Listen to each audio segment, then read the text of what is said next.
Hello! Hello, peeps! How are you today? I hope you're good. We hope you're good. Yeah, here with the Pickle Lady. My name's Randall. I'm her sidekick. And this is Diane Breaux. We are coming to you live from Prescott, Arizona. Prescott, Arizona. We are, I hope, everyone's favorite little real estate team here in our lovely town. At least in the top 3. I hope. Oh, We sure try. we try. We sure try. Here today to talk about Smells. smells. P.U. P.U. Yuckaroony. P.U. is a very ancient term. Do you know that? Poo. Yeah, it's one of the very first words. I guess I'm going to find out. Yeah. It's like a very ancient word. Poo. Okay. P.U. Yeah. Don't make me Yeah, it smells. All right, so with regard to real estate, the smells, we show a lot of houses, and sometimes you go in houses and things don't smell right. People may have a lot of pets. I mean, we're guilty of this. We have dogs, so I understand. We have dogs, so we understand. They're pets. Maybe you have kids. Maybe you have, you cook with a lot of heavy seasonings. Yeah, garlic or curry or you fish or things which we've done. We cook Cajun-style, so sometimes it's a heavy smell in the house. Yeah. And after a while, you stop smelling it. Like you're used to that smell, but you put your home on the market, and people who don't live there come in. And guess what happens? Yeah, they're like, they walk into the smell and they're like, I don't, sometimes it's just a bad memory for them. Like, I hate seafood, I hate this, I hate that. This, and it turns them off forever on your house. 100%.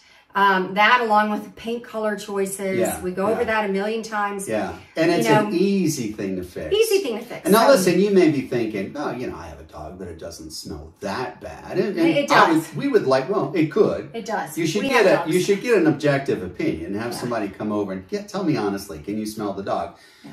The thing is, though, if you have a smell that doesn't hit you on top of the head, it will still make a negative impression. Yes. It may even just be subconscious to the buyer. Yeah. There's something about this house I just don't like. I can't put my finger on it. My favorite thing is I'm a huge scentaholic. Yeah, he knows he hates it. I'm a big fan of plug-ins. I've got all kinds of candles. I've got room diffusers. I can't get enough of it. Yes. I've got sprays. I have no problem with any of those things. Yes, What's the thing I don't like?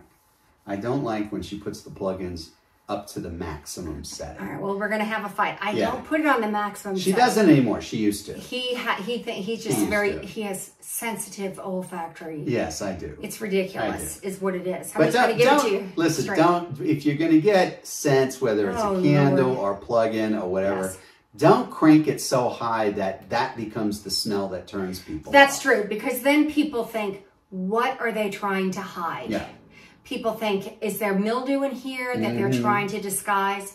So my favorite scents, and I put it in all houses that I get ready to list, is lavender or vanilla. Yeah. It's simple. It's easy. People have a good feeling with that. It makes them feel good. And it's not too heavily scented. Any kind of florals is usually bad. Florals bad. We love frankincense. Yes, that's a good one. And we love patchouli. Oh, patchouli's good too. But the thing about those is some people find like patchouli has kind of a gamey thing. And same thing with frankincense. A little too much for some people. Might be a little off the beaten path for some people. So pick something very mainstream. Two 2 plug-ins. Yeah. You don't need a plug-in every 5 feet. Yeah, but just a few will be enough. And put it, in the middle or kind of on the low side, particularly if you're not living in the home. Yes. The smell will build over time. So it just gets stale in there. If someone's not living and they're not running the AC, the air gets stale. So when people come in, that's a first impression. Does it smell nice and clean and a good, vanilla, lavender? Don't do any heavy floral. Roses, people have sometimes a negative reaction to that. But anyway, that's our small little tip. That's my favorite scents. I put them all throughout the house. Yeah. And it's just, it's also kind of lavender's calming. So you want your buyers coming in to be calm, relaxed, and enjoy the process. So just a little tidbit. Be careful of the smells. If you're going to have a showing the next day, don't cook liver and onions. Don't cook cabbage. Don't cook seafood. If you know you're going to have like 2 back-to-back appointments the next day. Things, yeah. Yeah, it won't go over well. That's the stuff he pulls. I like to eat stinky things. Yeah, and that's the stuff he pulls. Yeah. I'm like, oh my God, it smells like a garbage can in here. So, a little pointer for you when you're getting ready to go live. Get those air fresheners, plugins ready to go. Get lavender, vanilla, whatever. Get something nice and calming, a calm scent. Yeah. And don't do any heavy-duty cooking the day before showing. Yeah. It'll help you, believe me, in the long run. Absolutely. Another seller tip. There you go. If you want more tips, the place to get it is pickle411.com. That is our free information site.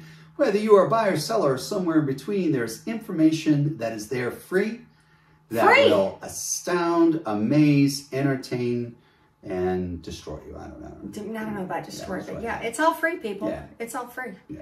We don't get anything for this. No. We don't get anything. No. I'm waiting to get picked up by HGTV. That's right. We're hoping. Yeah, we're holding out. Yeah, we're holding out. Yeah, HGTV. Yeah, right here. Yeah, I think they need to have... We even have our own green screen. That's right. Yeah. We're ready. We're ready.